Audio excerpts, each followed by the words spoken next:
mais estilo. Oferecimento Anita Express, o jeito de comprar que é o seu número.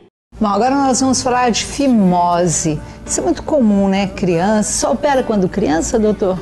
Ou não? O mais recomendável é operar na primeira infância, até mais ou menos os 7 anos de idade, é a idade mais recomendada, né, pra gente resolver esse problema. Tem uma religião que parece que eles já, quando nasce, que religião que é que eles já fazem assim? No judaísmo. No judaísmo. No 7º dia de nascimento eles fazem a postectomia, que é a cirurgia da fimose, né? Como um ritual, né? É um ritual, na verdade. E aí, meu filho operou fimose, é comum? A maioria dos meninos tem? É bastante comum, mas não é frequente o problema, mas não necessariamente todas as crianças nascem com a fimose, né? Mas ele é bastante frequente e se não resolver realmente esse tipo de situação, ele pode, no decorrer do tempo, acarretar alguns problemas para a criança, assim, como infecção urinária, que é muito comum em crianças que têm fimose apresentar, né? A própria inflamação da glande peniana, que é aquela pelezinha, né, que recobre, né, o pênis, pode se inflamar também. Então é um problema que deve ser corrigido na primeira infância, até para propiciar na fase mais adulta vamos assim dizer, uma relação conjugal adequada. Mais adequada. E é uma coisa simples, né? Eu lembro que foi no mesmo dia, meu filho operou no mesmo dia, não tem... O pós-operatório não é muito complicado, depende da idade também, né? Isso, em crianças, geralmente a criança é um pouco mais relutante, né? Porque tem que fazer os curativos diariamente, mas é recomendável sempre nessa fase, porque no adulto sempre é mais complicado. E é uma cirurgia realmente muito simples, é uma cirurgia ambulatorial.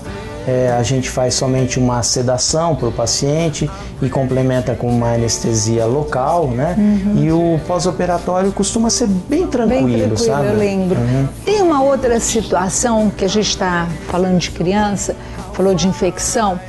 Eu me lembro bem, eles seguram, porque eles ficam brincando muito tempo. Eles não querem parar de brincar. Aí já entra menino e menina. Eles ficam segurando o xixi.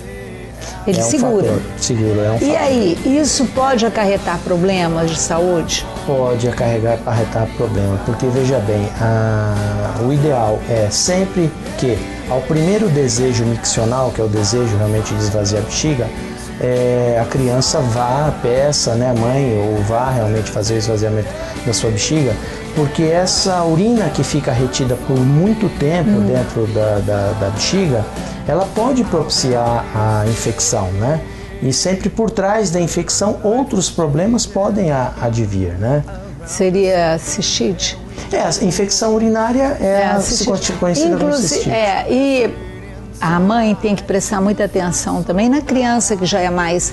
Vou sozinha ao banheiro, como que ela se limpa? Porque também na menina pode ter problema, não pode? Pode ter problema pela proximidade, né, principalmente nas meninas, do introito da uretra, né, do introito uretral, com a proximidade do aparelho digestivo, com o ânus. Então, se a criança realmente não faz uma boa higiene após o ato da micção, ela pode carrear aquelas bactérias intestinais para dentro do trato urinário e aí acabar causando realmente uma cistite.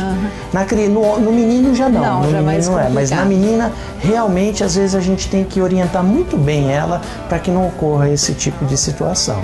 Eu li esses dias uma matéria e eu sou leiga no assunto, até achei bem interessante. O que é o xixi ao contrário? Refluxo. O que é isso? Refluxo é uma situação em que ocorre o seguinte: normalmente quando nós esvaziamos nossa bexiga, nós urinamos, a entrada da urina no interior da bexiga, existem 2 orifícios que se fecham. É um ato involuntário. Quando nós esvaziamos a bexiga, esses 2 orifícios se fecham para não permitir que haja esse refluxo de urina para o trato urinário superior, para os ureteres e para os rins. E isso é uma condição muito comum que deve ser pesquisada, inclusive nas crianças, que pode ser uma causa de infecção urinária persistente. É um refluxo, que a gente chama refluxo da bexiga para o rim. Essa urina que fica retida por muito tempo ali dentro do aparelho urinário predispõe a uma infecção urinária de repetição. E daí, qual o sintoma? A criança tem algum sintoma que a mãe possa ficar atenta? Não, basicamente isso, é aquela criança que tem infecções urinárias de repetição, tem uma infecção, toma antibiótico, melhora, daí um pouco volta a ter infecção e isso vai persistindo. Então veja bem, com o passar do tempo isso pode deteriorar, pode assim agredir o rim dessa criança. Então normalmente as crianças que têm refluxo vésico-renal, que é esse tipo de situação que nós falamos, ela geralmente é uma criança que não se desenvolve bem, porque é um problema que geralmente já vem a partir do nascimento. Então ela realmente é uma criança que não se desenvolve. Tem cirurgia para resolver, e se não se descobrir num tempo adequado, como eu falei, isso pode evoluir inclusive para a insuficiência renal, devido à deterioração do trato urinário superior, do rim. Doutor Joaquim, olha, o Calixto Barroso Rodrigues fez uma pergunta, vamos ver?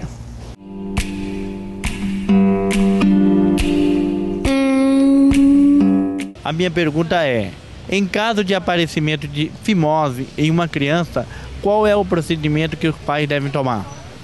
Inicialmente, assim, as orientações partem assim do pediatra mesmo. Quando ele detecta que a criança tem o problema da fimose mesmo, ele pode orientar inicialmente que os pais, durante o momento do banho, façam um gesto simples de tentar higienizar bem e tentar fazer um mecanismo, puxar aquela pele do prepúcio, não de uma vez só, porque senão aquilo pode evoluir inclusive para uma urgência, que a gente chama de parafimose, porque a pele vem para trás e não volta mais, e aquilo pode comprimir o corpo do pênis, causando um problema sério. Então aquilo tem que sendo assim distendido progressivamente, aos pouquinhos, ao banho, todo dia vai se ganhando um pequeno espaço, até que se consiga realmente exteriorizar completamente a glande do pênis. Quando não se consegue isso com essas manobras, aí o ideal é procurar realmente o pediatra, e o pediatra nos encaminha a criança para que a gente faça a resolução definitiva do problema com uma cirurgia, né, que é a postectomia. Acho que esse é o caminho certo. Doutor, muito obrigado por ter vindo mais uma vez ao nosso programa. E agora a gente vai para o intervalo, mas não sai daí não, eu já volto. Olá, gostou dessa matéria? Quer rever, assistir outros programas? Então visite o nosso site www.maisestilo.net.